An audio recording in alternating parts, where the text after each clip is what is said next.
саламатсыздар, урматтуу коллегалар, чакырылгандар. Асел Кадыржановна, сиз кеңири маалымат бердиңиз. Бүгүнкү бул негизги бул долбоордун максаты жакшы. Тем более бул бүгүнкү күндө башка макулдашууларга салыштырмалуу пайызы дагы жок болуп атат. Ошондой эле жеңилдетилген период дагы 10 жыл. Жалпысынан 50 миллион АКШ долларынын алкагында сөз болуп атат бул жерде. Бул жерде менде мындай суроо деле жок, сунуш катары. Кандай канткенде мисалы бул максаттуу пайдаланат. Азыр буга чейинки дагы коллегаларым айтып кетпедиби?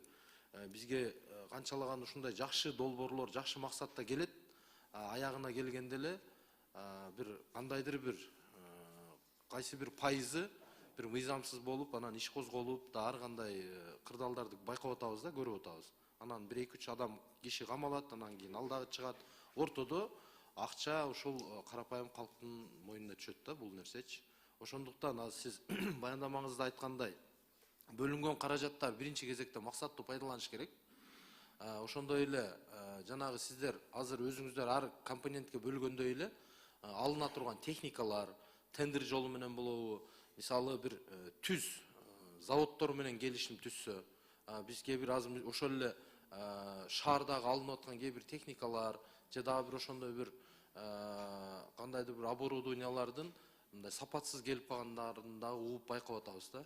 Ошого бир көңүл бурсаңыздар, кеңири мындай открытый форматта берип, мисалы буга чейинки иштеп жүргөн, өзүнүн бир портфели жогорку түз заводдор менен байланышкан компаниялар алып келсе жакшы болот экен.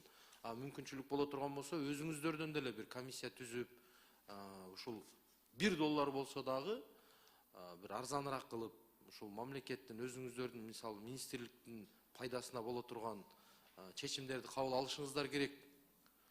Ошого утурлай эле азыркы ушул жашылдандыруу боюнча дагы бир көйгөйлөр бар да. Анан биз постоянно эле ушул кыш келгенде мына сумок маселеси болуп атат. Ошол эле могул таштоочу жайдын айланасындагы сөздөрү болуп турат. Ошолорго да көңүл буруп, ошонун алкагында иш алып барсаңыздар, анан эми биринчи кезекте бул ден соолук абалынын булганышына бөгөт коюшубуз керек. Ошонун алкагында болуп аткандан кийин, эми бул жерде бүгүн азыр жакшы сөзүңүз менен өзүңүз баяндама берип атасыз. Ушул айтылгандай эле өзүңүздөр мына министрлик дагы Кубат Үсөнкулович, сиз дагы кепилдик беребиз деп атасыздар. Ушул сөзүңүздөрдө туруп, аягына чейин жакшылап көзөмөлдөсөңүздөр. Рахмат.